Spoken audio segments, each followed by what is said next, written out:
Herkese merhaba arkadaşlar. Bugün sizlerle beraber yani kuzenim bana bir tane şey verdi, kuş, ama o benim şeyim olmadı, kuşum olmadı. Yani onun kuşu hala bizi bıraktı. Çünkü neden dediysem onlar İstanbul'a gitti. Düğünleri vardı. Sonra tatile gitti. Sonra abim de diyor ki uyutmuyor. Ay, uyutmuyor dedi. Şimdi onu kameraya göstereceğim. Şimdi onu açacağım. Göreceksiniz ne kadar tatlı. Adı da Karamel. Güzel bir isim bence. Acaba kız mı erkek mi deyin. Dilasya buradan merhaba diyorum. Dilasya da görecek tabi. Bak nasıl sessiz çıkıyor. Karamel. Bakın ben bunun adım Yelpaze. Bunun adı Yelpaze'ydi. Yelpaze ile beraber ona şey yapıyor. Böyle yapıyor kafasını. Zırvalıyor. Bayağı bir rüzgar esiyor. Çalıştırsın düşmez. Parmağı da çok alışık. Parmağı hep ısırıyor. Hem de hep. Hadi bakalım arkadaşlar. Çekeyim onun videosunu arkadaşlar. Hadi bakalım. Evet. Karamel. Bak Karamel.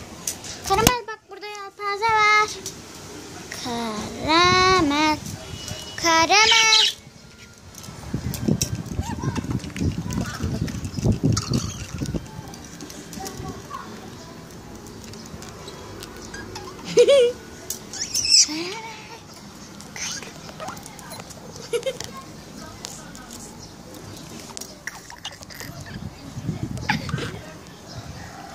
Arkadaşlar yaklaştırayım mı? Evet. Dur. Ya motor sesi bir kez. Ya. Buradan bizi al. Karamel. Karamel lan. Bak yemini göstereceğim. Yemini şöyle göstereyim. Ya çekil oradan. Ya çekil. Bak hemen oraya geliyor. Nasıl? Öbür tarafta. Evet, oyuncaklarını şöyle göstereyim. Ondan sonra şundan.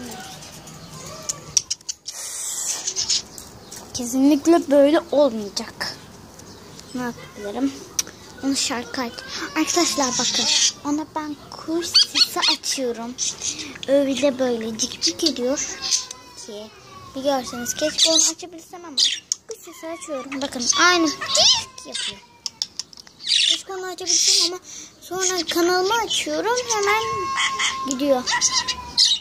Şimdi de bir sağlık. Arkadaşlar şimdi ben kapatacağım. Şimdi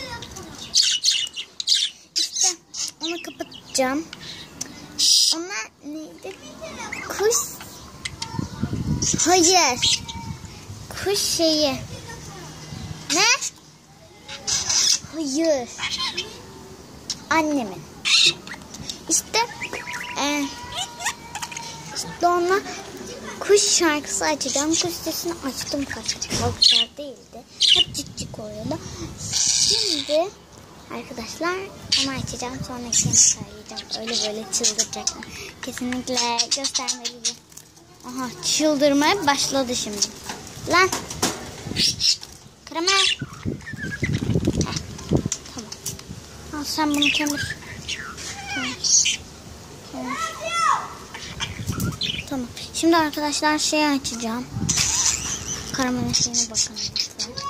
Evet, şimdi kuş şeyi. Bir de şarkısını açacağım. Hadi çıldıracak mı diye söyleyeceğim.